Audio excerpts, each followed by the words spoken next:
Mais du coup, ouais, comme on l'a dit, il y a un Everton-Liverpool ce week-end. C'est peut-être le derby de la Mersey, peut-être le plus équilibré, que ce soit en termes de classement et même d'opposition depuis longtemps. Parce qu'Everton fait quand même sa saison. Ils sont 8e, si je ne me trompe pas. Ils jouent la course à l'Europe. Ouais, ils sont 8e. Brentford est revenu à un point de Liverpool. Chelsea. Brentford. Ah, Chelsea, ouais. Everton est à 5 points de Liverpool. Donc si tu gagnes, tu peux revenir à 2 points. Surtout qu'Everton sort il y a 2 journées d'une victoire 3-0 à domicile contre Chelsea, et une victoire méritée où Chelsea n'a pas existé, mais bon, ça va aussi avec les mots de Chelsea en ce moment. Liverpool qui sort d'une élimination contre Paris, qui peut avoir fait mal parce qu'en fait, tu as montré une certaine impuissance. Tu perds Ekitike, qui reviendra peut-être pas de l'année 2026, donc tu as ce double coup dur. Toi, comment tu le sens, ce match, ce derby qui arrive là? Là, il y a eu du mieux contre c'était qui, Fulham, qui m'a très déçu, Fulham d'ailleurs. Franchement, que Oscar Bob et tout, il a fallu que Emile Smith-Rowe rentre pour avoir une occasion un peu concrète. Enfin, ça passe à quelques millimètres, mais en tout cas, ouais, dans la conception de leur match, ils ont été dangereux grâce à un jeune de 18 ans. Et tu pensais que cette victoire de 0 aura pu leur donner un peu de sensation, de réaction pour le retour au Paris Saint-Germain, à Anfield contre le Paris Saint-Germain, là où t'es revenu un peu dans tes travers, où le réalisme n'est pas là. Et puis sur 180 minutes contre le PSG, à l'extérieur, à domicile, tu mets pas un but en fait. Surtout avec les déclats de Szoboszlai qui perd un ballon sur le deuxième but, qui dit on va mourir, je peux mourir sur le terrain. Il y a une différence entre les déclarations et ce que tu vois sur le terrain, parce que sur un moment fort, quand tu ne marques pas, avec un aussi gros moment fort, là je te parle vraiment, tu les as acculés dans ton camp et on n'a pas vu le PSG pendant 10 minutes. Surtout que les changements de première mi-temps avec un mec comme Hernandez qui est en difficulté et un Salah qui commençait à agiter, tu peux te dire que les forces se sont inversées, en tout cas sur cette dynamique sur le terrain, et ça n'a pas matché, quoi. Gakpo a une petite occasion, il agite un peu plus, et moi je veux revenir sur les choix de Slot. Parce que Slot, on sait, c'est cuit pratiquement, on va plus le revoir à Liverpool, ce mec. Pourquoi tu ne prends pas le risque d'afficher au moins il a pris un risque, mais moi je trouve que c'était pas le risque à prendre. Dormi Isaac. Non, c'est pas un risque, ça. Dormi Isaac, ça, c'est juste du merchandising, de mettre les gars que tu t'as payé 150 millions. Parce que c'est un risque pour Isaac de se repéter. Bah ouais. Bah justement, Ekitike, c'est ça. On a eu l'alerte à Brighton. Il se pète au bout de 14 minutes et c'est le tendon. Moi, le tendon, quand t'as des alertes comme ça, arrête. Parce que il y a eu, alors j'ai une comparaison encore NBA, désolé, mais lors des dernières finales NBA, Tyrese Haliburton se fait le tendon d'Achille lors du dernier match au bout de 5 minutes, et il avait déjà eu des alertes, il avait joué blessé, bandage et tout, etc. Et sur une prise d'appui pareil, quand tu as ton pied d'appui qui part, enfin qui te sert de propulsion, et tu vois que ça craque derrière. C'est ce qui s'est passé avec Ekitike, et que le staff le gère comme ça, titulaire. Enfin, je trouve ça très bizarre, et surtout que ça lui ruine une grosse partie de sa carrière. 1 an quand même dans une carrière, tu vas me dire, c'est rien. C'est quand même 1 an sur 10 à quelques mois de la Coupe du Monde. Et là où tu penses que Ekitike a bien géré cette transition en arrivant à Arsenal, parce qu'en dehors du terrain, on le voit, il est frais, il partage beaucoup, il est souriant, il a aussi cette bonne dynamique parce qu'il a intégré l'équipe de France. Son corps, lui, n'a pas fait avec tous ces efforts, tout ce rythme, etc., n'a pas fait la même transition que lui au niveau de sa tête, malheureusement. Et là, tu vois que ça va lui coûter énormément. Ouais, mais ouais, non, c'était très risqué. Mais l'alerte est vraiment... il sort sur blessure en pleurant, tu vois. Tu te dis quand même, il y a quelque chose. Il faut préserver son corps. On sait que maintenant, il y a pas mal de questions sur ça. Et puis, je voulais revenir sur Rio Nguoma, parce que il y a aussi cette gestion, tu vois, on veut protéger les jeunes. Il y a eu Yamal, il y a eu Doman, là, qu'on parle récemment. On en avait parlé, ça, dans le live qu'on avait fait juste avant le match aller, où moi, je trouvais que ça pouvait être intéressant de le mettre titulaire. Oui, mais tu vois, il y a cette gestion de protéger les jeunes, de ne pas les mettre dans le grand bain directement, là où il y a dans des matchs coup près, avec beaucoup de pression, et qui soit crucial, et qu'il y ait beaucoup de pression sur leurs épaules. Et au final, là, ça va leur coûter beaucoup.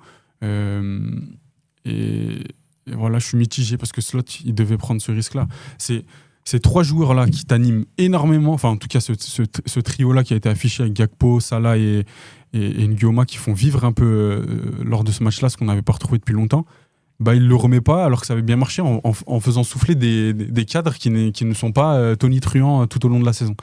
Donc sur un match coup près où tu as un poil d'espérance de passer en demi-finale, bah, tu n'y vas pas à fond, quoi. Ouais, c'est vrai que je trouve ça dommage qu'il soit passé sur une attaque à 2 un peu bizarre avec Isaac qu'on n'a pas vu depuis 8 ans et Ekitike, comme tu as dit, qui s'est blessé il n'y a pas longtemps contre Brighton.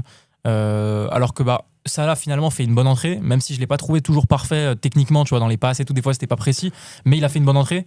Tu vois, tu sens qu'il a vraiment insufflé un truc, tu vois, il a créé un peu de danger. Et Ngomo, bon, il a vite été mis dans la poche d'Hakimi quand il est rentré, mais il a réussi à faire quelques diffs, il a frappé. Enfin, tu vois, il a fait plus et il a tenté plus que ses concurrents. Les débuts contre Fulham, c'est lui qui ouais. le but et après le centre pour Gakpo. Ouais. Bon, par contre, moi, Gakpo, j'ai pas trop aimé son match là hier. Je trouve qu'il a été très très brouillon, surtout sur la fin. Il a été brouillon, mais il a apporté, tu vois. Ouais, il a parce mis que un peu Isaac Ekitike sur les premières minutes, c'est pas ça. Tu trouves pas, il y a pas de percussion, il y a pas de dérangement. Pacho, il a fait un match. Dommage qu'il fasse du 55 quoi, en pointure, Gakpo, parce que dans l'envie, dans les déplacements, c'est intéressant, mais par contre quand il a le ballon, c'est quand même. Et puis là où je te compliqué, dis, t'inverses un peu. Tu dis que Lucas Hernandez, faudra vraiment peser sur lui, orienter les attaques sur lui. Il y a un 1-2 très intéressant où Salah commence à agiter en début de deuxième et il pousse trop son ballon et Pacho, en seconde lame, il était toujours là. Il a fait un énorme match hier, Pacho.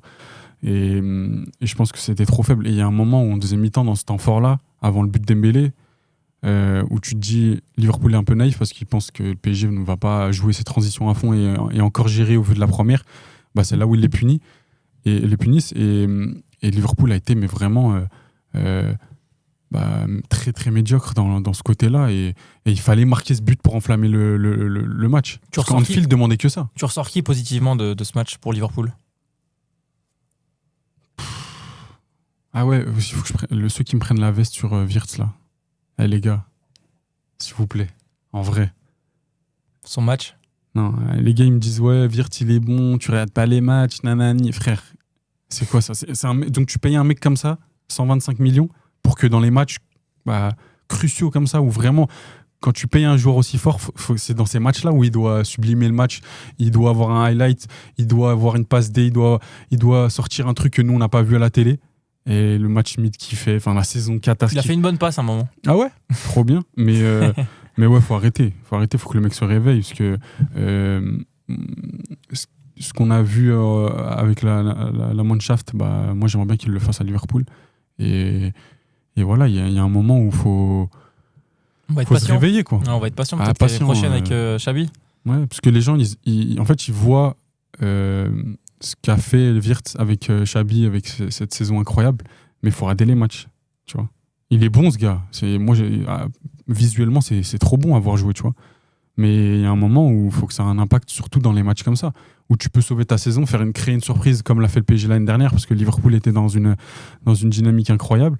Et voilà. Après, pour ta question, je sais pas. Seulement de Liverpool ? Ouais. J'ai trouvé Konaté un peu mieux. Ouais, moi aussi.